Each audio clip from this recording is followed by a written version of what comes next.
আসসালামু আলাইকুম। প্রাকৃতিক ওষুধের খোঁজে আমরা কত কিছু খুঁজি, অথচ আমাদের আশপাশেই ছড়িয়ে আছে এমন অনেক গাছ, যেগুলোর গুণ আমরা অনেকেই জানি না। তেমনই এক গাছ হল তেলাকুচা, আইভি গোর্ড, বৈজ্ঞানিক নাম কক্সিনিয়া গ্র্যান্ডিস।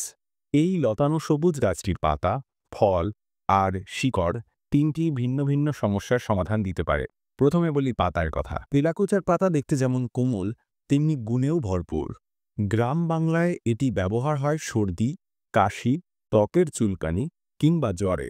আধুনিক গবেষণায় জানা গেছে এই পাতায় এমন উপাদান আছে যা দেহে প্রদাহ কমাতে সাহায্য করে এবং কোলেস্টেরল নিয়ন্ত্রণেও উপকারী। এরপর আসি ফলের কথায়। ছোট শসার মতো দেখতে এই ফল রক্তে চিনির মাত্রা কমাতে সাহায্য করে, তাই ডায়াবেটিসে ভীষণ উপকারী। এতে আছে প্রচুর আঁশ, ভিটামিন এ ও সি, যা হজমে সাহায্য করে ও পেট পরিষ্কার রাখে। সবশেষে শিকড়। অনেকেই জানেন না এই গাছের শিকড় হলো এক শক্তিশালী ভেষজ উপাদান। এটি শরীর থেকে টক্সিন দূর করে হজম শক্তি বাড়ায় এবং ক্লান্তি দূর করতে কার্যকর।